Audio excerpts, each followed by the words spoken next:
So you basically gave Steve Jobs first job. Yeah, I'm the only boss Steve ever had. Have you ever heard of Allan Alcorn? If not, too bad, because he's a genius engineer. He invented the first commercially successful video game called Pong, and it's the game that created the whole video game industry. He co-founded Atari, gave the first job to Steve Jobs, and explained to the other co-founder of Apple how to create colors from a computer for cheap, which enabled them to create their first successful product, the Apple II. These are just some of the incredible stories that Allan told me during this interview. I was incredibly lucky to get some time from him. So without further ado, ladies and gentlemen, Allan Alcorn. So, good morning. It's an honor to meet you. I thought it was interesting to interview and chat with you about your work and what were you doing in the mid-70s. What was the feeling that you got by being basically in the Bay Area when a lot of incredible, innovative things were happening and you were part of that innovation. So one thing that I always like to ask people is, how did you get into electronics? Well, as a young person growing up, in elementary school, I was always interested in science stuff. I remember in elementary school, I somehow bought at the local stationery store, I somehow managed to purchase a slide rule. This was very early, and I amazed my teacher. I figured out how to multiply and divide with it, and I figured this would make my work easier in junior high school. So I was always interested in that, and I always wanted to know how things work. For some reason, I was always curious about things and taking things apart. And then I got interested in electronics because that was the most mysterious at the time. Fortunately, I lived surprisingly pretty much a half a block away from the corner of Haight and Ashbury. You've heard of the Haight-Ashbury? I actually been there multiple times. Really? Yeah. Okay, well, I was on Ashbury Street, just a half a block down from Haight Street. And anyway, my neighbor had a television repair shop about a half a mile down Haight Street. And I would go down there after school and help fix radios and TVs. And I kind of learned. And my father, realizing that I had an interest in technology and radio, electronics and stuff like that, signed me up for a correspondence course in radio and television repair from RCA. I was the youngest person. I was in junior high school. I was 13, 14. And I took this correspondence course and it got me some of the fundamentals. And then working at the TV repair shop, I got to be pretty good at fixing televisions and radios. But I was like, 16, 17. And so when I went to college, University of California at Berkeley, we didn't have much money. I had to work my way through school, and I was able to get a job at a local television repair shop. And that was a good deal. I made enough money to pay my way through and feed myself. And then that later on, that really deep knowledge of how televisions really work paid off when I was designing Pong and other things. So can you tell me a little bit how you got involved with Atari, for example? Sure. Well, okay, so I was at Cal. You got to realize I was at Cal Berkeley in the 60s. So this is Vietnam War. I also got kind of frustrated at college after a couple of years. I was doing okay, but I wanted some time off. But problem was, if you did that during those days, they'd draft you, send you to Vietnam, and they had a good chance of dying. So didn't want to do that. So I found a work-study program that was not that well used at Cal, but I managed to get a job at Ampex. So you could work for a half a year in industry and that applied to your degree, and then go to school for half a year. So that was great. Well, I was at Ampex. That was transformative because now I'm around people, the geniuses, and they had mentors, people that invented videotape recording. And Ampex was creating perfect video. I mean, this is broadcast quality beautiful stuff. So I learned how TV studios really work. Okay, so I know how televisions really work. So I had that. And then at Cal, I wanted to be an analog engineer, which was radios and stuff like that. But the only degree they had at the time and you had to take was a degree in electrical engineering and computer science. Okay, so I was force-fed some computer science, thank God. So but I really tried to be an analog engineer. And the irony thing at the end, the Pong design was a completely digital circuit that put out an analog signal. Yeah, that's how that happened. And because I was at Cal, as I said, I had this work-study thing, and I got introduced to Ampex, where I met mentors and stuff, and people like Nolan Bushnell, and a bunch of others that wound up starting Atari. So it was just, I figured, just dumb luck. Well, I'll take it. So where was Ampex based? It was in the Bay Area? Yeah, Ampex, as you know, they just after World War II, they invented videotape recording, and for a broadcast standpoint, they had a big facility they were really one of the cornerstone companies of what became Silicon Valley. So when you were there, you met Nolan Bushnell, and then tell me a little bit about the meeting. Yeah, I was working in a division of Ampex called Videofile, which was a company that was its charter was to use the videotape as a paper document storage medium. And I worked in the input-output camera, getting ultra-high resolution cameras for the time to take pictures of the documents and stuff like that. And Nolan was in a separate group doing another trick with this was the 2-inch wide broadcast videotape. And but about that time, Ampex was going through some troubles. They were selling pre-recorded audio tapes, music, records. Instead of on records, they were selling it on reel-to-reel tape and eventually cassettes. And they just managed that very, very poorly and just about collapsed Ampex. So things were not as much fun anymore. And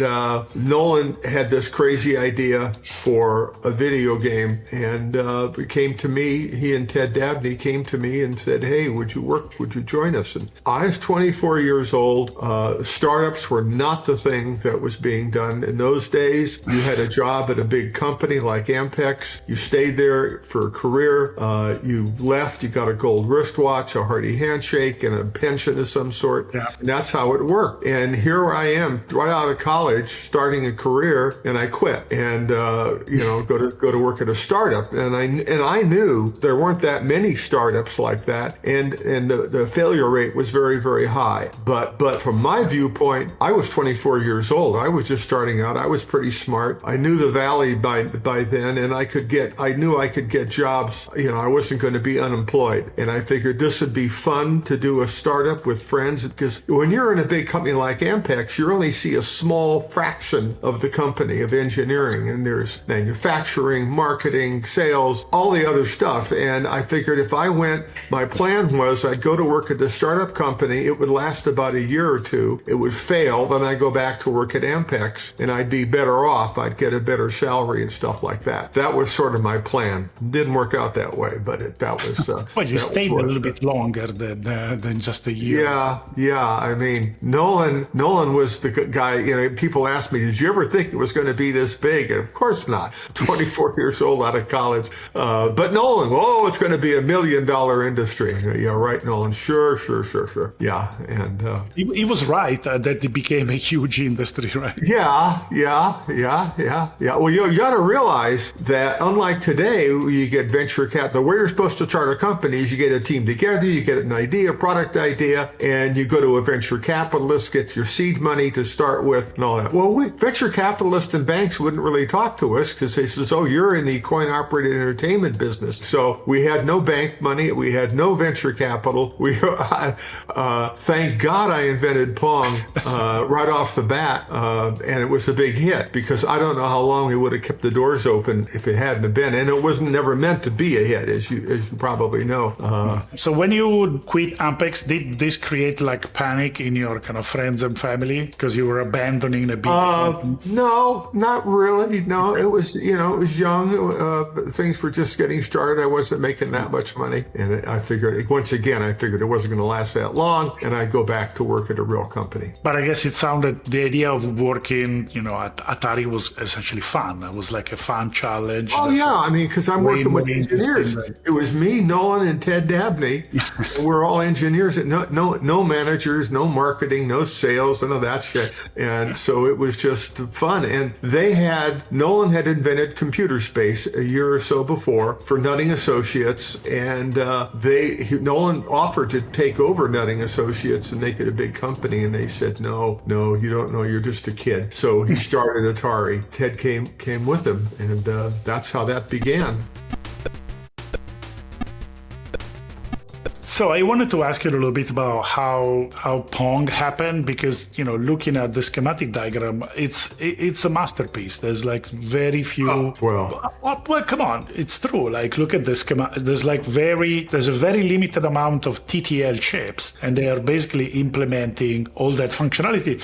I mean, one question was the choice of going for simple TTL chips was because I guess microprocessors at the time were super expensive. Yeah, microprocessors were useless at the time for what I was doing. No, I mean, if you want to look at the big picture, was Ralph Baer had invented the Magnavox Odyssey game, and his technology was analog. He had an analog thing, so it didn't do sounds, it didn't do scoring. It was barely a game. When Nolan had seen that, Nolan had computer space that Nolan invented at Nutting Associates, and it was a very complex game. It involved gravitational fields. It played well in college student unions, but the average semi-drunk player in a bar, this is not that much fun. But Nolan thought that the game, because he was looking at the coin-operated historical games, and the games that did work well were driving games. So I think he wanted to build a driving game. He wanted me to build a driving game, but that would be very ambitious. So he gave me this simple game, and he lied to me right off the bat. He said he had a contract with General Electric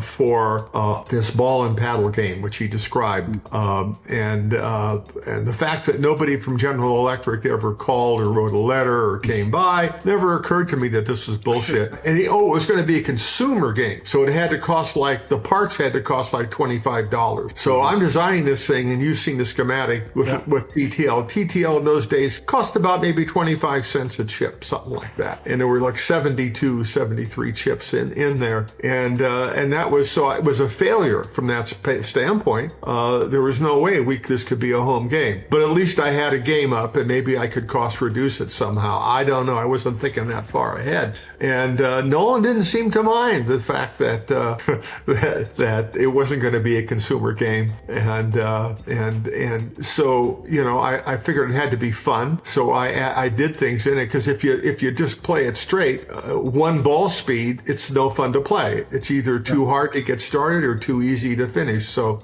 I added the speed up and just made some changes. And one of the funnier ones was Nolan, at the end, and I had the game pretty well done, score digits and all that. Nolan said it had to have sound. And I'm thinking, Jesus Christ, Nolan, I'm already way over budget. And he says, yeah, and I want the roar of a crowd of thousands applause. And I didn't know how to do that with digital circuit. Ted Dabney says, I want boos and hisses. I didn't know how to do that. So I said, okay. So I went back and in half a day just poked around and found tones that were already in the machine and the vertical sync generator. So you made the sound by recycling signals that were already in the circuit? Yeah. I mean, I didn't want to spend any more chips. Doing the sound was going to cost a bunch of chips, and I was already over budget. So I just did this. Yeah. It's something that was simple, and I presented it to them, and they kind of, I says, well, if you don't like it, Nolan, here's the wire wrap gun. You go do it, because I don't know how to do that. So okay. So that became the sound. So this also, obviously, you took advantage of the fact that you understood perfectly the kind of the video signal, so you could really optimize the. Yeah, I mean, I had to approach it from both ends. I understood the analog stuff that televisions were really at the time, and I understood how to make a television signal from my time at Ampex, how to generate the sync pulses and the timing that had to be there to make it work. But I also cut so many corners because this is a toy, this is a game, and other engineers would criticize me for being sloppy on some of the pulse widths weren't right or whatever, but it worked. And even mistakes that were in there are a bunch of mistakes. One of the most prominent mistakes was the paddles were achieved using a timer, a thing called a 555 timer, very popular chip still in use today. And but I'd hooked it up in a way that the paddles wouldn't go all the way to the top of the screen. They'd be about maybe 5 or 10 scan lines below the top of the screen. And I'll fix that later. Well, I learned, and especially from Nolan, who had more experience running arcades and machines, that good players could monopolize the game. They could keep the game going for hours, and that would be a failure of the game, wouldn't make any money. And having that gap there allowed good players to win and get the game over. And so my motto is, if you can't fix it, call it a feature. Yeah. Yeah, that makes a lot of sense. It's very interesting. So there's a legend that the first time you guys installed Pong in a bar or something, that it jammed because too many people played and they filled it up with coins. Is that? Yeah. What happened, you understand, the way Atari was structured, what little money we did have, Nolan was getting royalty checks from Nutting Associates for computer space, which he used to buy a bunch of machines, pinballs and driving games, and put them on it. We had a route around a very small route. And Andy Cap's Tavern was our best route, and that's where we put the Pong machine. But Nolan again didn't think anybody would play it because he was convinced that the more complex games were the way to go. And this was but simple to this day, the simplest game ever conceived. And so that's what we had. And Nolan and I had it built on a chassis, very crudely done. Could get it out. I did it in like 2 months or two and a half months from a standing start. So Nolan said, well, Ted Dabney made a case. I got a television from the local drugstore and modified it to be a monitor for this thing. And he put it in this box, in this tabletop case, which is now on display at the Computer History Museum. And I've seen it. Yeah, and we put a coin box on it and put it out there to see if anybody play it. And I remember Nolan and I taking it out there and putting it on a barrel at one point, watching a couple of first people to play it, and 2 guys. And I said, what'd you think of it? They said, it was all right. Yeah. I know the guys who built that thing. And I go, oh, really? Okay. Pretty soon, within a week or two, it failed. It stopped working. We get a call from the owner. So after work, I go out there because it was so crudely made. That it ran at all was impressive. So I go out there and I didn't want to waste a quarter getting the machine started. So I just opened the cash box. They flipped the micro switch and all the coins gushed out. And I go, I hadn't seen that one before. And I split the take with the owner and went back the next day with this bag of coins and says, I found the problem. The goddamn thing's making too much money. And Nolan, change the plans, because we had a contract from Bally. That was actually very interesting because Bally was really kind of smart. One of the lessons I learned, they were competing with Nutting Associates. Nutting Associates came out with this new thing called Computer Space, which was a video game, first video game on the street ever. And Bally took notice of it. It wasn't a great game, but it's a new technology and it was important. So that old expression, keep your friends close and your enemies closer. Yeah. And so they gave us a contract contract. Nolan pitched a contract to design them a pinball machine, a video game, and an arcade attraction or some other thing like that. And all of a sudden, Pong became this colossal hit that the operators wanted them. And by the way, people don't realize one of the reasons the thing was a financial success was we had the machine on 25 cents a play. Back at that time, 10 cents a play was what you had for pinball machines. So it made over twice as much money, all things being equal. Right. So that was a big help. So people would pay a premium because it was a technological innovation compared. I guess. I mean, it seemed fun. The other thing, the game just never planned, but it was a game that women could play with men and be on an equal footing. The other thing was Nolan, the cabinet design was very plain, very simple. No naked ladies or bikini clad, whatever. It was just a game that could be in a classy location, And so the game was so popular, people would pay us in advance, cash in advance for the machines. We sold them for about, a little over $1,000 to the operators. Mm-hmm. It cost us probably about $600 or $700 to build, and we could build them in just less than a week. And by the way, the Atari was not supposed to be a manufacturer. That was not the mission. Our mission was to be engineers and design games and then license them to Bally and other companies and cash royalty checks. But Nolan soon realized this machine was making so much money that screw that, we're going to be in manufacturing. And that's so we became manufacturers.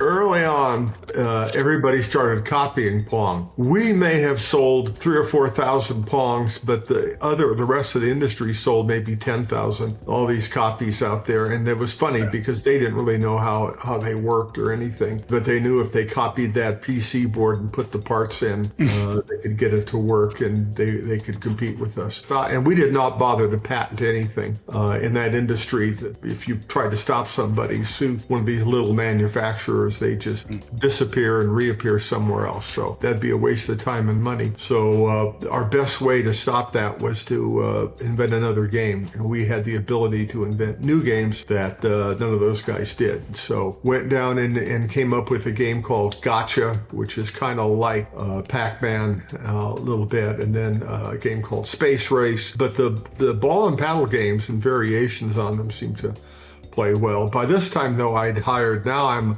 24, 25 years old, and now I'm the vice president of engineering of a reasonably successful company. I mean, what the hell?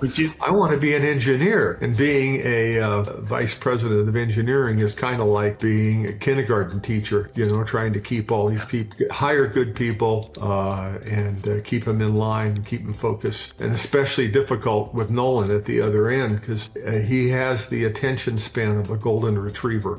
And he would go in there and change projects halfway through. And from the very get-go, Nolan wanted to be in the consumer business. He wanted a home version of the Pong thing. And it's interesting because if you think about it, Bally should have been in a position to branch out and to go in home versions. And they tried a little bit, but it didn't work. And anyway, so I remember after we had the home version of Pong, Bally said, "Hey, they're not going to be playing the arcade games anymore. They're playing this thing at home." And I go, "Yeah, right. That's our game." Oh, you got caught with your pants down. So, yeah.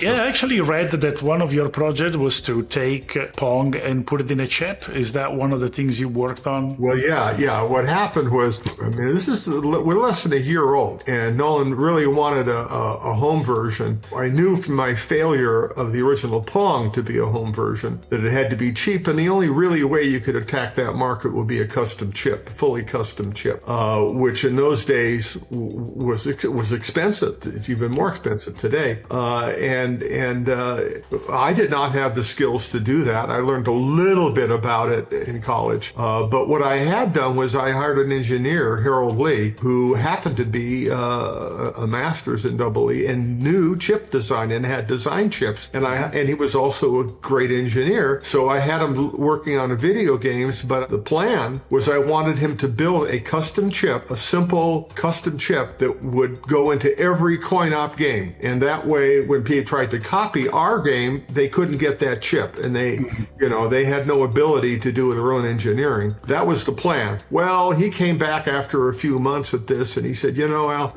your technology is growing, changing so fast. By the time we got this chip out, it'd be obsolete. He said, but I think I could put the Pong, the original simple Pong, on a chip. And I said, great. So I gave the coin-operated engineering stuff that was going along pretty good. I gave that to Steve Bristow, the number 2 engineer in that plan. And Harold and I and my wife, and who was a top assembler, and Bob Brown went off and did this chip on our own, which was not something that was very common. The way you're supposed to do it is go to one of the semiconductor companies and have them design it for you, and then you can only buy it from that company, and it's going to cost a lot of money. And so we designed our own chip, and we're able to take it to different shops to build, which saved our ass. And frankly, when the chip came back, I was stunned that it worked. I mean, this is something complex like that, and holy shit.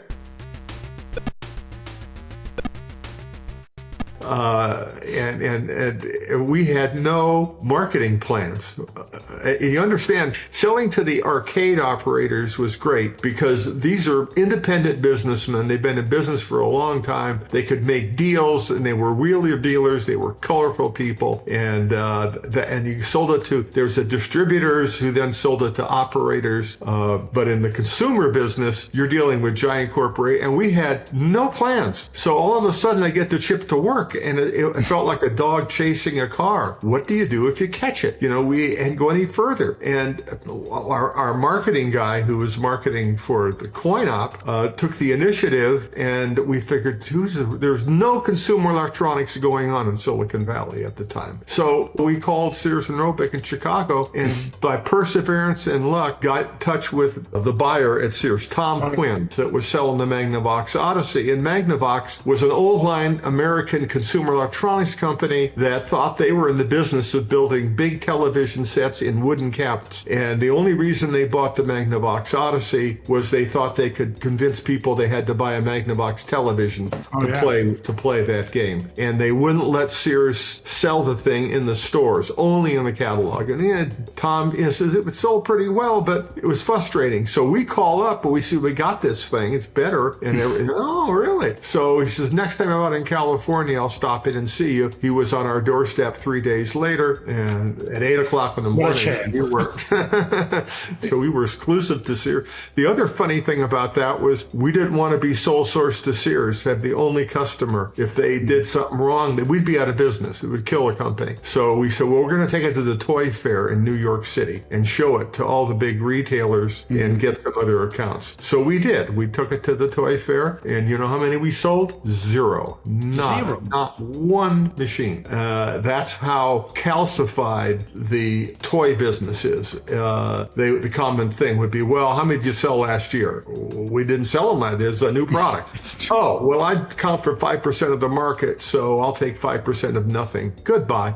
So we were stuck with Sears as our only customer, which was the best thing that ever happened because we didn't understand all the chicanery and nonsense that goes on in the consumer business. And it's very rough. And Sears was honest, paid us on time, and helped us out a great deal. So did advertising for us, everything. So yeah. So, I don't know, tell me a little bit about how was it to be in technology, in electronics, in the Bay Area in the mid-70s. There was also, people that started to think about personal computers, home computers. There was a bunch of people. Maybe tell me a little bit, how was it? Sure. No, looking back on it, it was a very, very vibrant time. There are problems society has, like artificial intelligence, supposedly, that have known, but all of a sudden, technology progresses to the point where, guess what? You can attack these problems now. And I looked at it as there were a whole bunch of problems that this digital technology that's out there that's progressing so rapidly, Moore's Law and all that, that you can solve a lot of problems. Look, pub printing, art making, you name it, accounting, all that. And so there was a really vibrant time. And then I guess one of the more interesting things that happened was I wind up hiring this kid. He needed a tech, and I hired this, I think he was 17, drop out of Reed College as a tech. And at the time he didn't, when I hired him, after he came back from meeting his guru in India, him and Woz had this idea for a home computer desktop. And so you basically gave Steve Jobs first job. Yeah, you Steve gave Steve Jobs his first job. Yeah, and I'm the only boss Steve ever had. And Woz would hang out at Atari. He was working at Hewlett-Packard on calculators, but at 5 o'clock you went home, and Woz would come over to Atari and hang out with his buddy Steve, who was working late at nights, because he got along better with the other engineers if he worked when they were not there. So Woz was hanging out, and it was fun. He was very, very, very brilliant guy. And anyway, they had this idea. I helped a little bit with some of the design of it, and then they had a prototype of the Apple II, and they offered it to Woz offered it to his boss at Hewlett-Packard, who turned it down, and then Jobs came and offered it to us, and I got him an appointment to talk to Joe Keenan, because Nolan is a dreamer, and he didn't want to say no to anything. He'd start up anything, and that would be a big waste of money. So I had him talk to our president, Joe Keenan, who was really a sharp, savvy businessman. Unfortunately, Jobs had this predilection of dressing real sloppy, and he had his bare feet up on Joe's desk. And Joe had a nice office, and he's picking his toes on Joe's desk. And Joe said, "We're not going to build that goddamn thing and get out of here. I don't like it." So I said, "How'd it go?" Not well. So we I introduced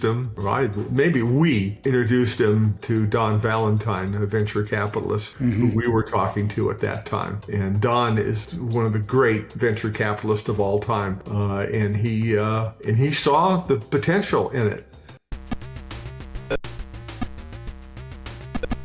So what other kind of project, is there a project that you did that you really like? I heard about this Cosmos console that actually never... Well, after Warner bought us, we got distracted with the building our own home computer, which is a whole other story. Were you involved in the personal computer project, or? A little bit. I try to make this as succinct as possible. It's a complex story. The video games, especially the home video games, had to be approved by the FCC, the Federal Communications Commission, for irradiated noise. Things like the Apple II radiated so much interference that if you were in an apartment building playing with the Apple II, your neighbors couldn't watch certain channels on television. It's so bad. And how to contain that radiation was a whole different problem, and it's not something that the average digital engineer would be able to address. And the regs were very, very strict, because the regs were made up by the Federal Communications Commission in response to the Magnavox Odyssey game. Well, the problem was that game was analog; it wasn't digital, and so the regs were very strict because there wasn't that much noise coming out of the machine. With Pong running there was just interference from 100 megahertz on to huge amount of interference, and I worked at it very long, very frustrating, with the help of Sears, and we got it so it passed. We got permission to sell the home version of Pong through Sears, and so when it came time to do the personal computer, we were able to make our personal computer satisfy the existing regs, and none of the other players, Radio Shack, Coleco, Apple, none of them could do it. And so our plan was to have the Atari 800, 400 as the only personal computers on the market. And and they wound up, another long story, but they wound up changing the regs underneath me. After we'd gotten approval, the FCC came to the conclusion that it could not be done, even though we just did it. And they absolutely put out it couldn't be done. So here's the new regs, and they were much easier, and everybody could so screw it. Yeah, that's an interesting aspect that I never heard about. So that's very interesting. Yeah. That was that would be a nice plan to have the only saleable home computer on the market. Yeah. Almost did it. You almost did it. Yep. So after Atari, what kind of projects you worked on? No, I'm an engineer, and so that's the problem. I'd done my stuff in games. I wound up working at Apple thereafter because Steve Jobs was not there. I would not work for Mr. Jobs. I had too much self-respect.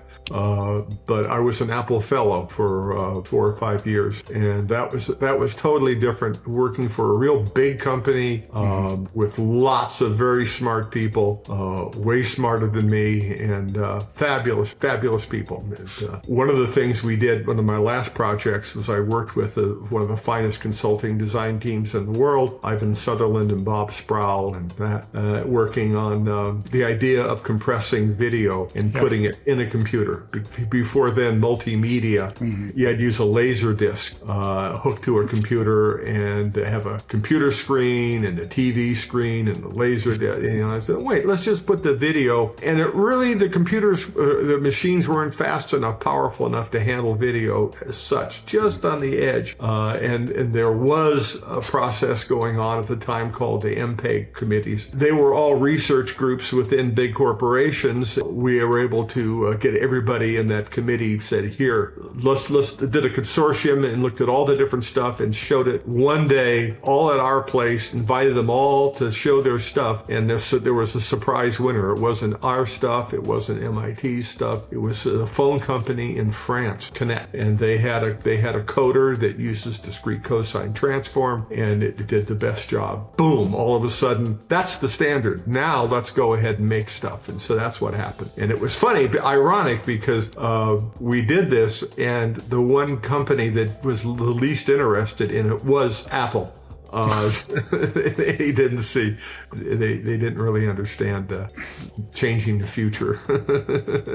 Yeah, I remember. So you worked a little bit on QuickTime, I guess. Well, technically at Apple, I was in research, and we were working with the Cray on finding the best algorithm. Meanwhile, in advanced technology, Steve Perlman had a group, and they were working on QuickTime, the idea of how do we put a wrapper around this technology and make it a product people could use. And so we wanted it to be able to, you could record your own video and put it in a word letter to a friend. So it was 1-to-1. You could create and he could decode it, or you could put it, if you wanted to broadcast a new movie, release it. So you could use this to code the thing and then broadcast it, and then it would store on a CD at a 1 megabit data transfer rate, which is what you could get on CDs at that time. So we had it all the aspects of it figured out. So yeah. So we're gonna wrap up now. The stories are so interesting that we could be talking for many hours. Yeah. And so for us, it was interesting to explore a little bit that part of the 70s and understand the connection between all the people that were making this incredible innovation, like you, and the people that then became the two Steves who became Apple, other people in the Bay Area who invented a lot of technologies. Yeah. As time goes by, you got to understand, sitting in my position, having done something that affected so many people, that the stories keep getting better and better and better. I'm amazed at some of that. So that's always keeps me smiling.